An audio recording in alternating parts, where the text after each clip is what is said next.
and she basically just took like a massive, you know, uh, butcher knife or whatever you want to call it, and cut her arm. Tried to, basically commit suicide in front of Right, my right. brother and I. Wow. How old were you And at the time? I was in second grade at the time. Wow. And, for a long time, it just really scarred me. And, And how did you guys stop her? Did you? I mean, at that point, I took my shirt off and put a tourniquet on her arm and just like tied it Oh, off so as she tight actually as I did cut could. hers. I see. Yeah, she was like pretty much bleeding out on the ground.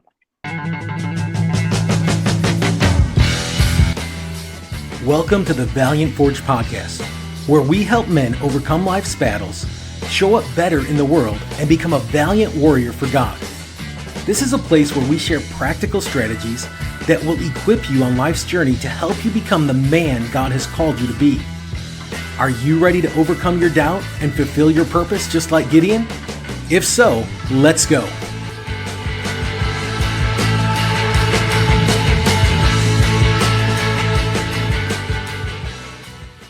Welcome to the Valiant Forge podcast, where valiant warriors come to be sharpened.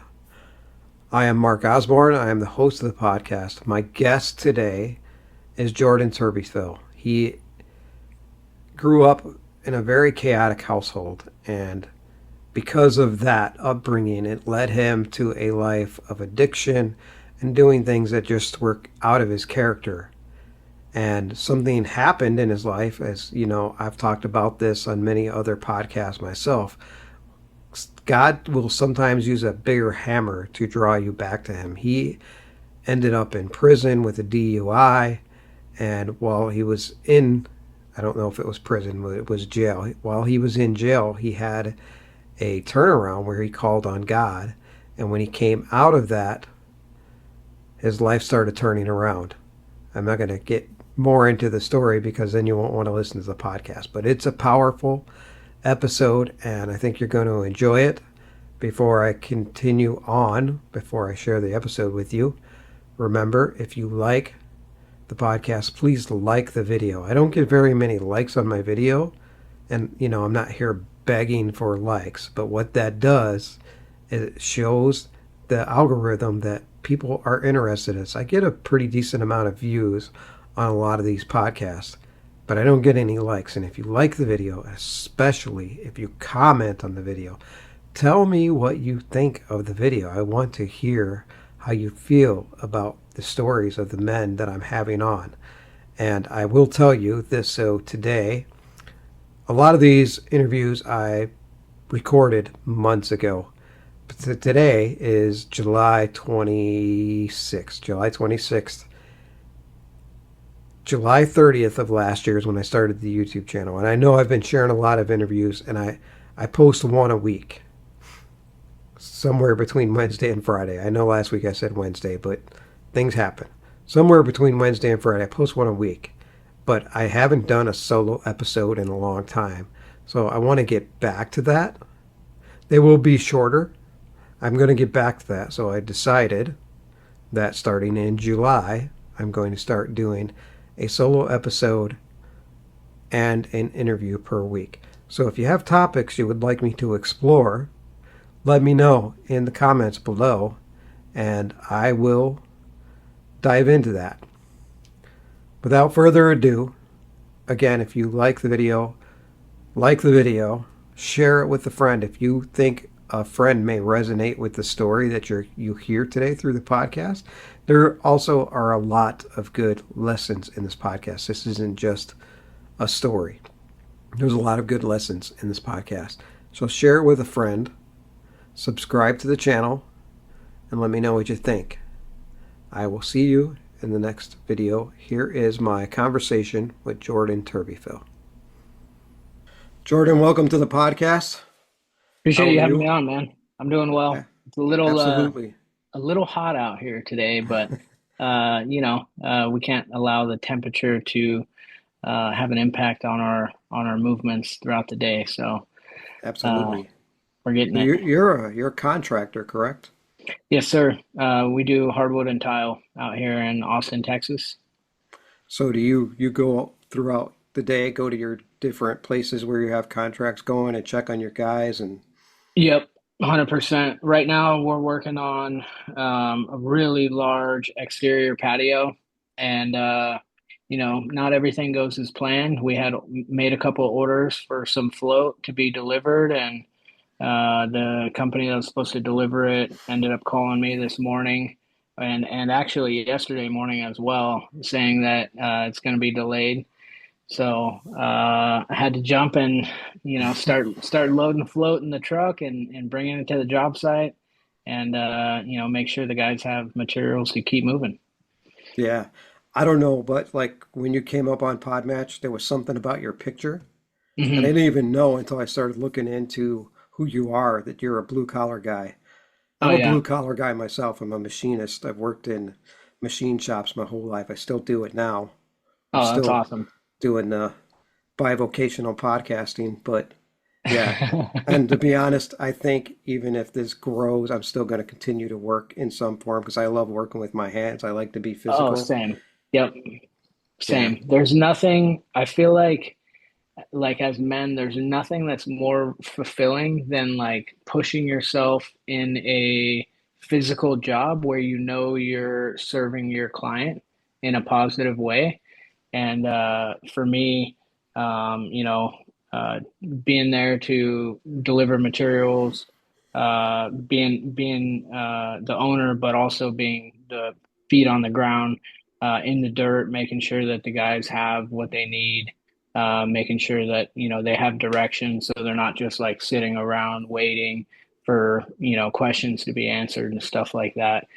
To me, that gives me so much purpose, and I really enjoy that process of it. Yeah, and I'm sure your guys appreciate it as well. Oh I yeah. know, I know for me, when I see a leader that's not worried about getting his hands dirty and he's willing to come and do the work, I want to work harder for that guy. Oh yeah.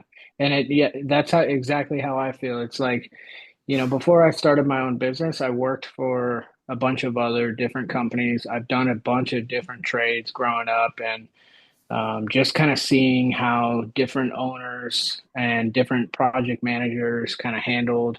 I've had a lot of bosses that were great at using their mouth, but never great at like showing what needs to be done.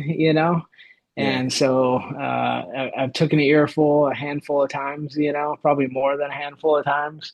Um, but I always just felt like, the best way that I can uh, get guys that are motivated to work is to show them on a consistent basis that I'm willing to work as hard as I can for myself. yeah. And it's been great. My guys, I feel like, are phenomenal. They're all great dudes with families, just trying to provide and trying to get better every day. That's awesome. You have a great attitude. And I know from researching you a little bit that you've had a rough upbringing. Yep. So why don't you tell the audience about your upbringing, what you went through and how you came to be who you are right now. Yeah, absolutely. So as a kid, I was the youngest of four, and once my parents kind of started to separate, my mom fell very deeply into drugs and alcohol.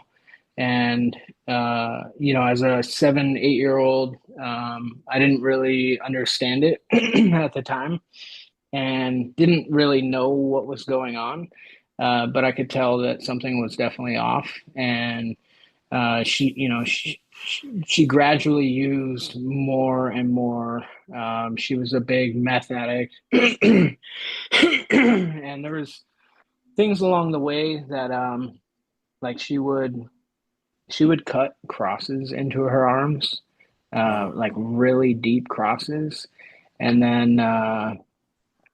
One time I was cooking with her, and this was after my parents separated, but she didn't really have uh, her feet under her. So my dad was like, well, why don't you just, while I'm at work, you can come stay at our place.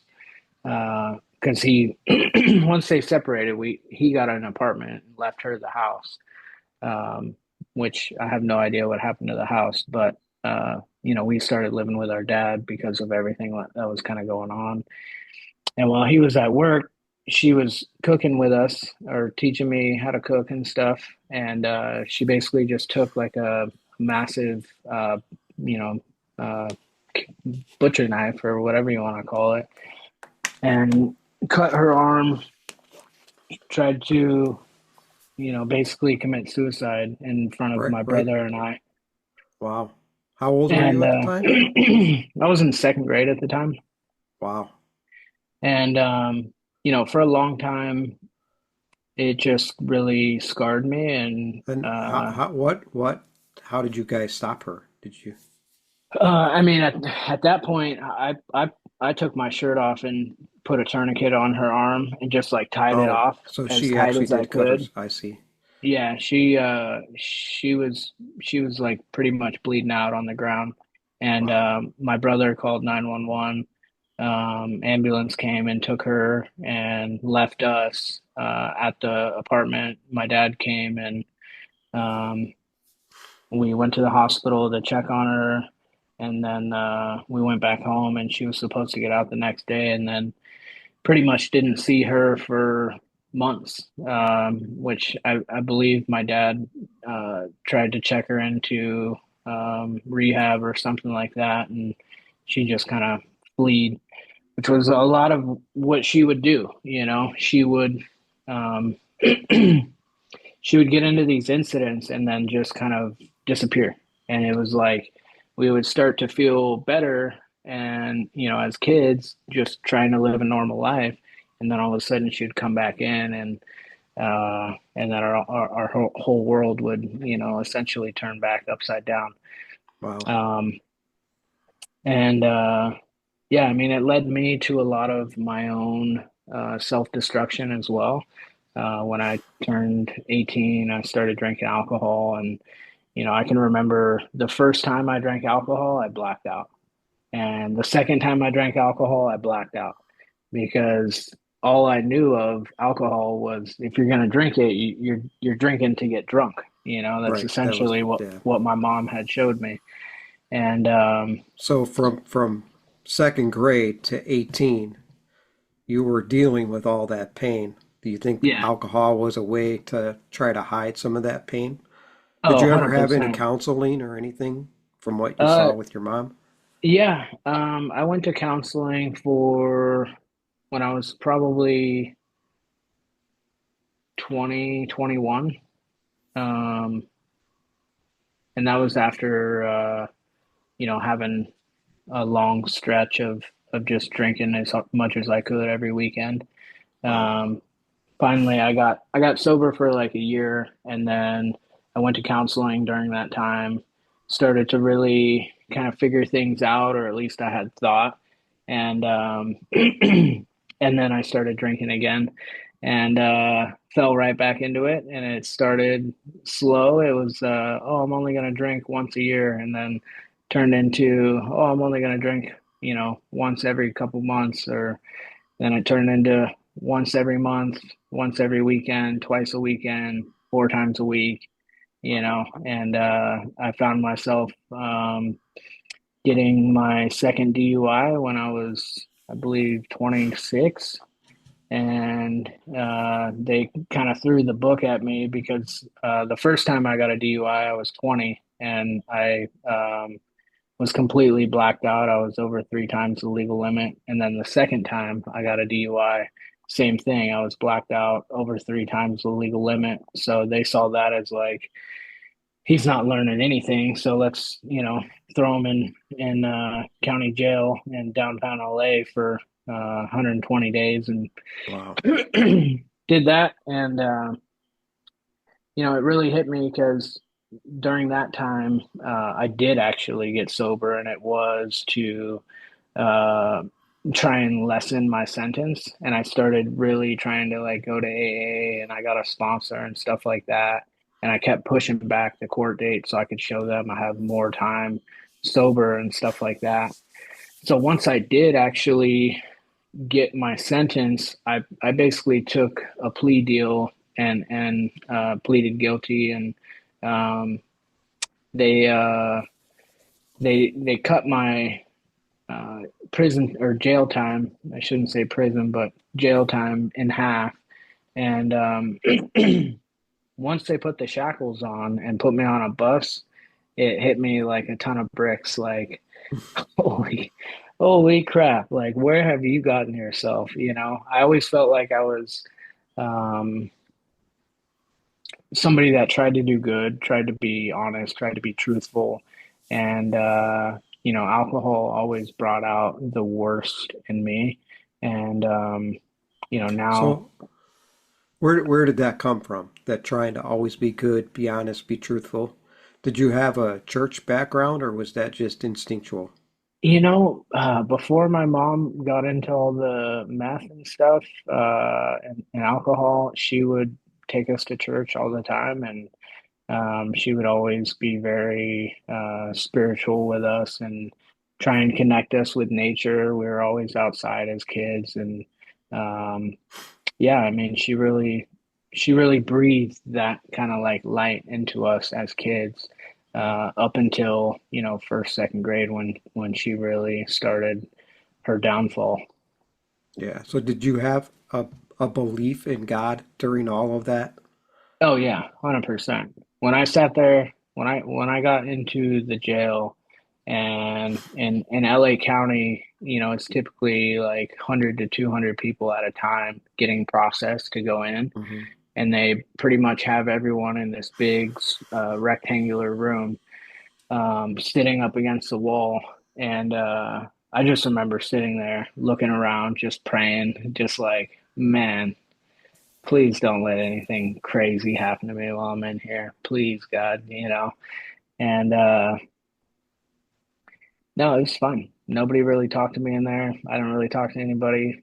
Uh, it was fine. But it was a good learning experience of like Yeah. where I felt like I didn't belong, but obviously my actions is what led me there. So the only way I can ensure that I never end up there again was to completely change my actions, and not for a set time period, but forever.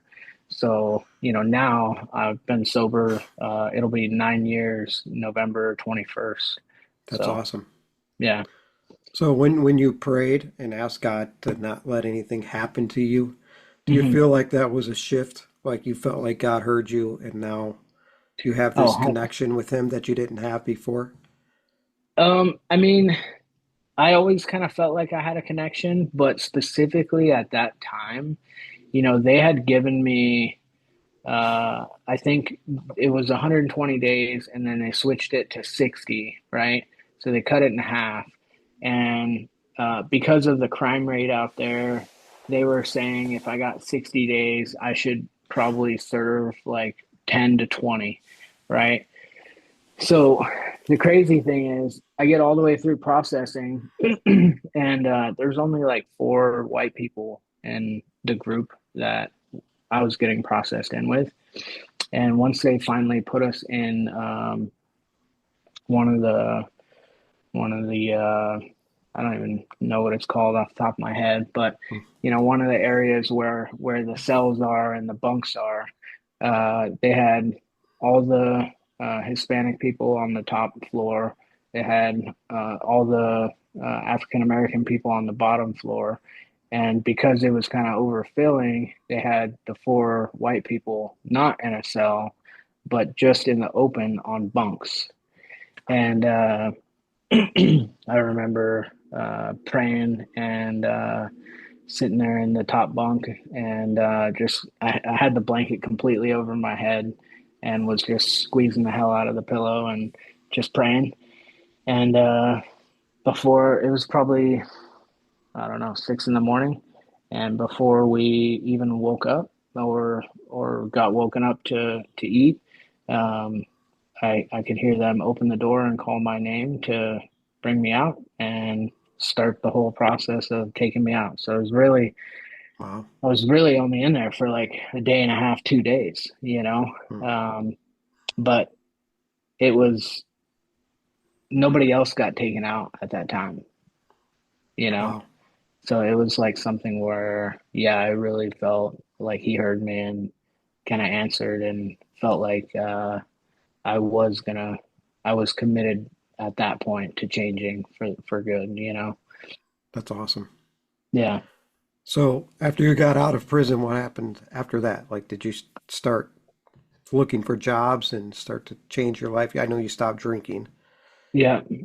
So right after that, it was a whirlwind, a whirlwind. Um, I called my dad. He came and picked me up and went to his house, and we basically had a barbecue. And he was like, "I just want you to relax. I'll barbecue."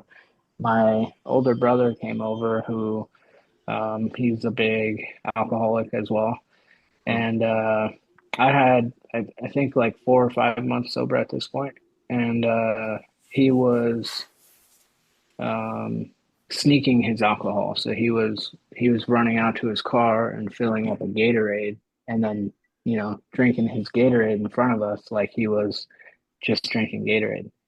And before we knew it, you could tell he was hammered, and he tried to fight me, and my dad tried to break us up.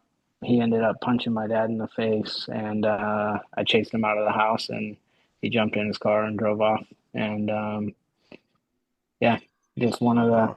I had already I can remember my nerves being so shot from being in jail, and that was Yeah. like the last thing I needed. But it was just uh, another reminder of what alcohol can do to people, you know. Yeah. And but yeah, from there, um, I started just sleeping on my dad's couch. He helped me get another job and was basically just doing manual labor uh, for a builder. Actually, for the builder who built, designed, and owned the Bachelor House on the TV show. Oh, wow.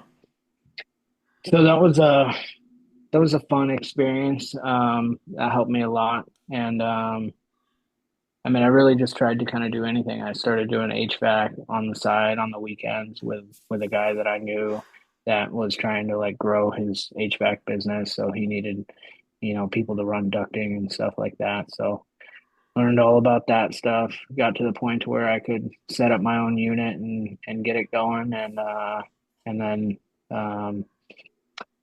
just kind of kind of just grew. Like every job I learned a lot and just took steps forward, and with when I was working as a laborer, they saw how hard I worked and they moved me to a superintendent. I made sure I was showing up every day and just doing anything that was asked of me. We had one project that we did in downtown LA called the Two-Bit Circus, and it was like a Disney. Um, it was a project for Disney where they were kind of funding it, and whoever the GC was, he didn't include or check the electrician's bid to make sure that they were including cutting the concrete to dig and bury their electrical. And being a superintendent, you just kind of have to step up and just do that type of stuff. So that's kind of what I did, and made sure everything kept moving, and eventually got promoted to project manager. And um, from there, I met the a flooring contractor who really opened my eyes to tile and hardwood, and just started kind of working with them when I was working as a superintendent. And then, you know, got the opportunity to um, apply for a project manager position with them. and they're a nationwide company. And once I got that opportunity, um, I started changing a little bit more and progressing even further and doing the things that needed to be done. And from there, I met my beautiful wife, and we actually met on Instagram. So we did like the long distance thing for a year, and I would fly either her out or I'd fly out here every 2 weeks essentially. And once we decided that, we were going to get married and everything, we set a date for me to move out here. And I moved out here, got a job working for a flooring contractor as a project manager. And then immediately after we got married, COVID hit, and everything got kind of hairy where we were working or where I was working. And, a lot of what we talked about earlier with like leadership, the leadership there, they wanted to shut down, and all the laborers were like begging for money, and they didn't want free money. They wanted to work for it and earn it. And the leadership didn't want anybody out in the field because they were worried about everybody. And I was like, well, I mean, these these dudes got families too, Yeah. so let me I don't care about my health. Like, I don't know what this is. I'm just gonna go work. And I just treated it like it was kind of normal. And sure enough, we got through it, got a bunch of people still working and feeding their families and stuff like that. And that was kind of really where You it started your. it separated the the relationship between me and my previous employer. And probably a couple months before, or probably a month before Christmas, he just fired me out of nowhere. Wow. And from there, I just, went home, was like upset about it, but really I felt like there was this massive opportunity to just start my own thing and really drive it the direction that I felt was going to be positive, not only for me, but for my family and for my employees and for my Hmm. employees' family, and also for the client, just taking care of them in a better way, trying to be more knowledgeable and stuff like that. Um, I can always remember too, like one time that my old boss, he showed me his text messages, and he had like 700 unanswered text messages or unread. And I was just like, what are you doing? Like, Yeah. How do you run a business like that? yeah. So like one thing with me is I'm super responsive.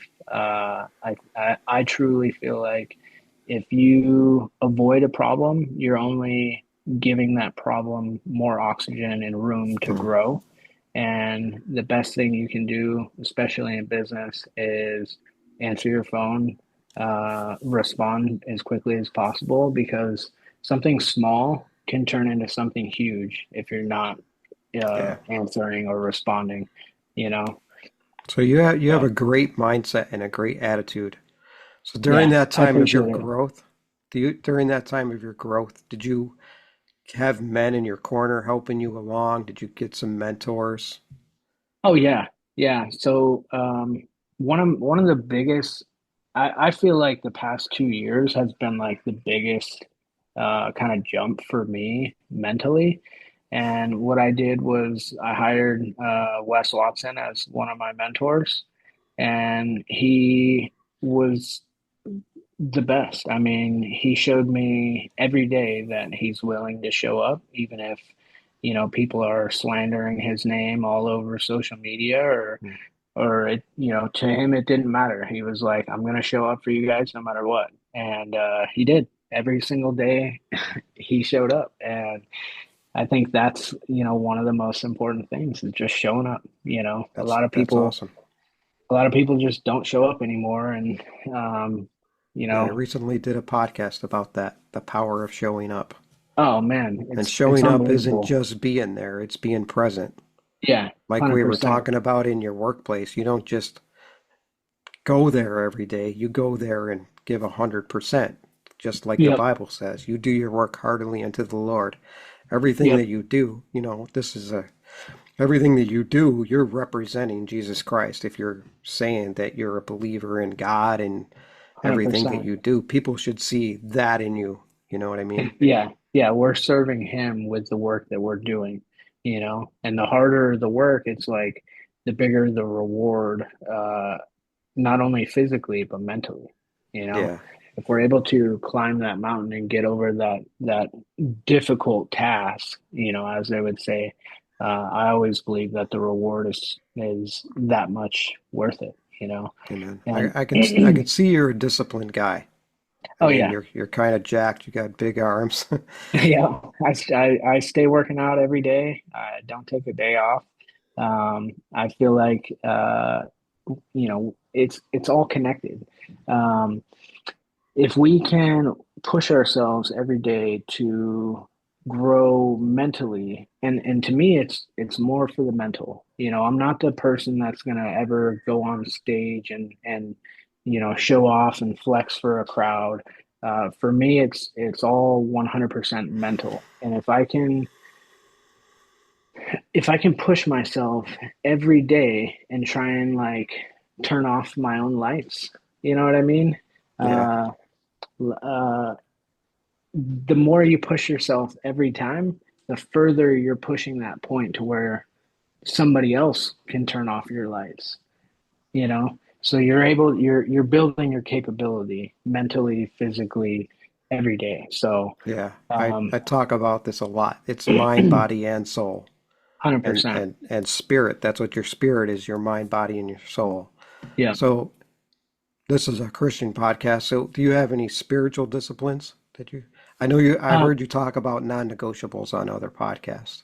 100%. Yeah. I What read are the some of Bible. your not I Go read ahead. the Bible every day. I have an app that I use that gives me, at least a point to start every day, and Yeah. just going through, just trying to dive into it and get in the Word.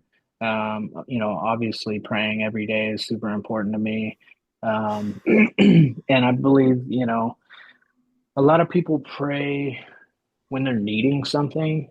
I like to pray and just be grateful. Just Amen. thanking Yep. thanking God for everything that's been given to me, even if it's the little things like the oxygen that I'm breathing. You know what I mean? Sometimes I think we gotta be more grateful and just appreciate what we have.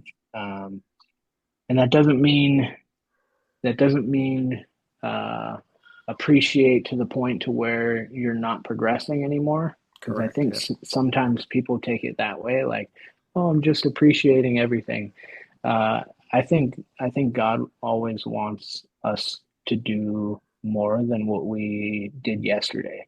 For sure. Um, so I try and do that every day as well. You know, I was 56 years old when I started this podcast. I could have yeah, easily been like, I've lived my you've done life. a I've done lot. a lot. Yep, I can just let it go. But yep, no, I kept feeling like God's like, you need to start a podcast. I mean, I hundred kind of have percent. this, I have a story that, you would probably Hold on one sec. appreciate because, okay, Yeah, that you would probably appreciate because I, I've heard you talk about this, the guys in the trades that yeah, kind of just let themselves go. They get hundred overweight. percent. Yeah, It's very easy because you work so hard during the day and you come home and you just want to veg. I was that guy yeah. for most of my life. When I was 48, I had a mild heart attack, Oh and wow. it was kind of my wake up call. Yeah, On one of my videos, you'll see there was a year transformation where my 48th birthday, I felt depressed, didn't know what to do. I was like, I just raised two daughters. My youngest yeah, daughter had just gotten out of the house. Okay, now what? Why? yeah, I should be super happy. I have a beautiful wife. I have a great job, beautiful wife. Why aren't I happy? yeah. And then It's that because that day, I felt like God said, You need to start getting yourself in shape. Because I Yeah. was a little bit in shape in my early 30s, and I Yeah. was much happier. So I Oh yeah. joined the gym that day, started running the next day. Yep. I took it a little too far, but Yep. I, Same. I noticed the whole mindset shift just through Oh fitness. yeah. And Oh yeah. I know you talk about that a lot. Oh yeah. When I did this similar thing, maybe at a slightly younger age. I was, probably 3 years ago, I weighed the heaviest I'd ever weighed. I was like 185. And not that that's even that big, but um I I felt like just trying to jog a mile at like 10-minute pace, I would be dead, Hmm. dead. And I got to this point where mentally I was like, man, I got to get in shape. And it just felt like I was getting pulled to go run. So sometimes in the middle of the day, I would feel like my chest just like about to explode. And that's kind of where my journey started. I just started running. I would bring shorts and shoes with me everywhere I went and just keep them in the truck. And some days at work, I'd be like, all right, well, it's the hottest time of the day. I'm gonna go run right now. And I would go run usually until I got close to throwing up. And one week I think I did 78 miles, and that was like the most I ran in a week. Wow. Um, and yeah, from there it just it just grew. I try and I try and take these positive habits and just build them into even more positive habits. So like it started with running. Now I work out every day. I try and get my steps every day. And one of the best ways for me to do that is taking my son for a walk. He's almost two, but he's been out there with me some of those days running. And I have one of the strollers where you can run in it. So he's kind of, kids pick up on everything that they see. So the best thing that we can do as men and as fathers is show them. And if he goes outside, which he loves going outside now, he just wants to run. And it's like the most beautiful thing. It's like Yeah. he'll even just jog down a path with me, and he's not even two yet. It's That's crazy. awesome. Yeah. It's amazing how, like you talk about, kids need to see Yeah. an example. And you had Yeah. this rough upbringing where you didn't see these kind of things. Yeah. Your dad was he was a Green Beret or something? My dad was Marine Corps recon, Marine so Corps. he Okay. was always very strict, very short fuse, very strict. Um, but I will say the one thing that my dad always kind of showed me was hard work, Hmm. um, which he's one of the big reasons why I touch on this stuff in the trades.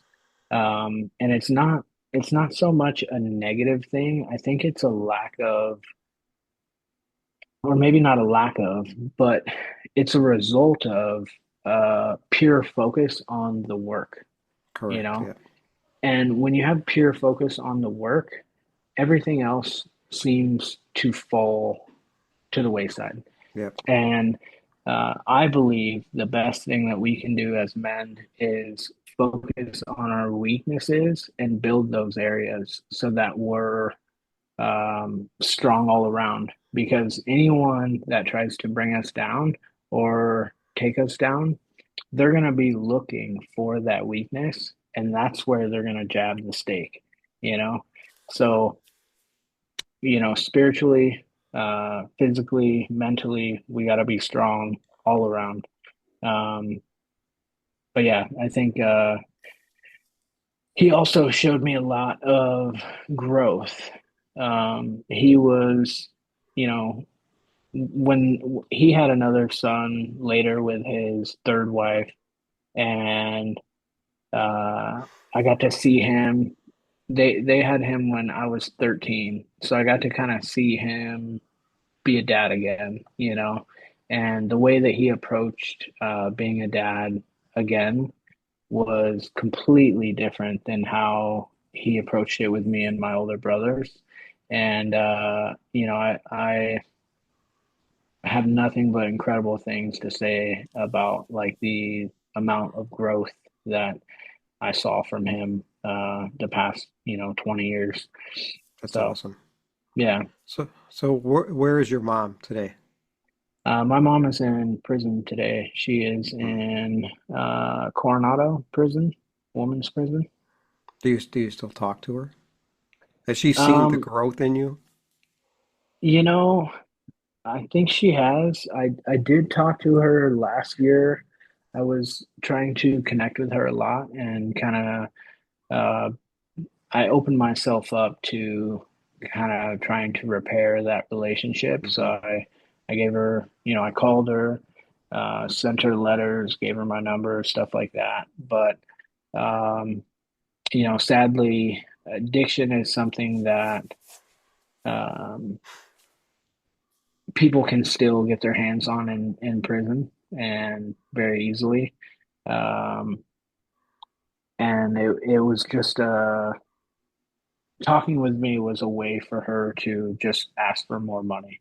Wow. And as sad as it was to kind of just let her know that I wasn't willing to subject myself to that kind of low vibration energy on a Hmm. consistent basis. Um, I got to put my family For first, sure. Yep. and I want to be the best husband to my wife, the best father to my kids, and she had, really been affecting me mentally, the fact that she just wanted money. So I had to basically just let her know, like, let's just stick to writing for now on, and we'll see where that goes. And Yeah. Well, she wrote me a letter recently. hmm. I don't know if you can read it, but Well, I'll read her I, letters and stuff. But yeah. Well, I do believe God can redeem anyone. But 100%, when yeah, we end the podcast, if you're okay with it, I'd yeah. like to pray Let's with you. 100%. Yeah. Yeah. That would be one thing that I would say as well is like anybody listening, I think the best thing that I can do is for her is just kind of share her name and hopefully get as many people praying for her that God will um, light the path for her to escape the darkness that she's walked into and just kind of light her soul up and show her the way, And Amen. yeah, her name's Heidi, um, Okay. and she was a incredible mom. I will say that, Hmm. very Well, she was teaching you how to um, cook. yeah. She was teaching me. She taught me lots of stuff. She was very tough. She was very motivating. She definitely brought me to Christ and to Jesus and to the church often. And yeah. Yeah. Okay. A couple before I end the interview, there's Hmm. a question I ask every guy that comes on the podcast. Hmm. David was in the cave of Adullam running away from Saul, and even during that time he had chances to kill Saul, but he respected Saul enough that he wouldn't kill him. But also during that time Saul was not paying attention to what was going on in the kingdom. He wasn't being a good leader. The men were disgruntled, disheartened, discouraged, didn't know what to do. They came to David looking for direction. The Bible doesn't tell us exactly what David said to these men to turn them around, but he said something that turned them into the mighty men of David. So if you have this situation today, you're speaking to a group of modern men who are disgruntled, disheartened, discouraged, don't know what to do next with their life. What would you say to them? And I would tell them that, the best thing that you can do is believe deeply in yourself, number one. Number two is to just put in maximum effort to improve yourself internally every single day. because the greater your vibration, the greater you're gonna raise the vibration around you, and more people that you're gonna attract that are like-minded to what you're trying to accomplish. And if a group of men can do that, then they're gonna be absolutely unstoppable. Amen. All right, I'm going to pray for you and your mom, Awesome. and then I want to ask you how people can reach out to you if they're interested in fluorine or what, because you also do some mindset and some nutrition, fitness Yep. stuff. I do mindset, fitness, and nutrition coaching, and I do that all remote. So if anybody is interested, I can definitely plug you in, get you your macro plan, also get you fully customized workouts to kind of tailor to what you're trying to accomplish and your goals that you're trying to accomplish. And having weekly coaching calls where we can kind of connect and dive through any troubles or wins that you're wanting to share. That's what I'm all about. Awesome. Awesome. All right. Jesus, we come before you, Lord, thanking you for your love, your grace, and your mercy, Lord. Lord, I pray for Jordan and Heidi and the rest of his family, his wife and his son. I pray, Lord, that you continue to bless them, encourage them, continue to grow Jordan, that he can inspire many men that come along his path, Lord. And I pray, Lord, that you will just help him grow in the kingdom as he reads your word. And I pray for Heidi, Lord. I pray that you reach her in the prison cell, Lord, that you let her know you're real, Lord, and you deliver her from the addiction, Lord, and you just cleanse her and make her whole. I pray, Lord, that you just send one of your angels to touch her like she's never been touched before. So the next time Jordan comes on this podcast, he will have this testimony of how his mom has been delivered from all the addictions. I thank you and I praise you, Lord, in your name. Amen. Amen. That was beautiful. Well, it's been a pleasure having you. Hey, it's Oh, been a how, pleasure having a conversation with you, man. Appreciate you having me on. you're welcome. How can guys reach out to you? So best way to reach out to me is through Instagram. My Instagram handle is one.contract.flooring. And I pretty much push everything through there. So you'll see all the flooring, you'll see all the mindset, fitness, daily workouts that I'm doing on there. And yeah, I'm just here to try and motivate and inspire people to be better every single day, one day at a time. Awesome. You've inspired me. I'll have all that Hey, in the show notes. Hope to see you awesome. again soon. Hey, thank you, brother. You have a great day. You too.